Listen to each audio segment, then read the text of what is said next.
Las Vegas is the youngest big city in America. Before 1905, it did not exist.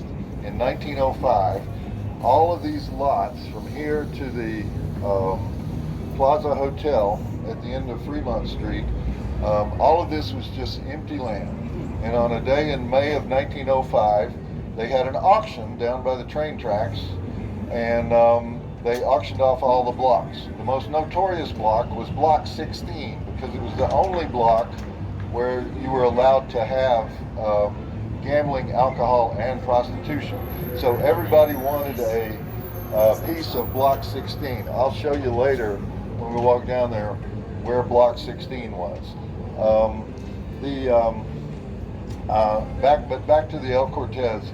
In 1941, all casinos would have been also kind of dude ranches. Everything was cowboy themed. Everything was Western oriented. If you came to Las Vegas on a vacation, you also came to ride a horse. And so all of this exterior of the El Cortez would have had, lassos and cowboys and stuff on it. Up until a few years ago, it still had some of that stuff. They finally got rid of it. But if you came to this hotel fell on bad times. If you came here about 20 years ago, it was full of borderline homeless people who would go in and play the penny slots in order to qualify for the buffet. And so, and the carpet was worn, and it had really gotten to be run down. It was restored in about 2006. They did a really good job of it. We had many people from the wedding episode that we did who stayed here, including our married couple, and they said it's become a real kind of classy old Vegas type place. The other thing I wanted to talk about, see, if we were doing this, it's stupid to do a walking tour in Las Vegas because you can't walk anywhere in Las Vegas. If we were doing it correctly, this is the 600 block of Fremont Street. Fremont Street historically is the main street of Las Vegas. Everything happened on Fremont Street in the early days of Las Vegas. So if we were doing it right, we would go to the other important street, which is the Boulder Highway, which crosses Fremont Street at the 2100 block. I'm not going to make anyone walk to the 2100 block. And we would walk through some really boring stuff on the way to the 2100 block.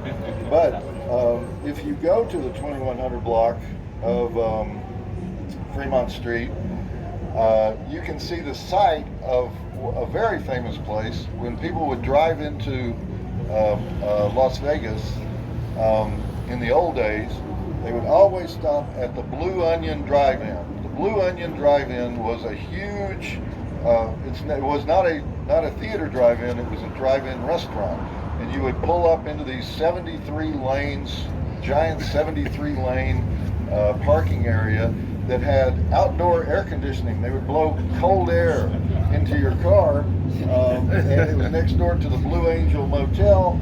And outside the Blue Angel Motel is a huge statue which has recently been restored. So if you have a car and you're driving around Las Vegas, go to the 2100 block of Fremont Street, you'll see the giant Blue Angel. Now the Blue Angel is important because it was designed by Betty Willis. And Betty Willis was the most important neon designer in Las Vegas for years and years and years. Almost, she retired, but she didn't really pass away till 2015. But during the heyday of Vegas, Betty Willis was the back when nobody cared that much about neon design. She was a pioneer of neon design, and she her most famous work is, of course, the "Welcome to Fabulous Las Vegas" sign that's at the foot of the Strip. That sign was made by the Yesco Sign Company. Now, people still come to Vegas and they want to see the Yesco Sign Company, which was formed in 1920 and was famous for building all these signs. And you can still go to the Neon Boneyard where they have the signs they've left out in the weather. And there's a new neon museum which tells you all about YESCO, which was formed in 1920 and really defined neon art for the whole century. The company is still going, but now it's based in Salt Lake City, Utah. They have 88 locations around the country. It's owned by Samsung today. So, but the Neon Boneyard is 770 Las Vegas Boulevard North, if you want to go up there and look at the neon after this. And neon is a part of what is a particular kind of Las Vegas architecture called Googie architecture. And Googie architecture is like diner architecture. And I'll point out examples of it.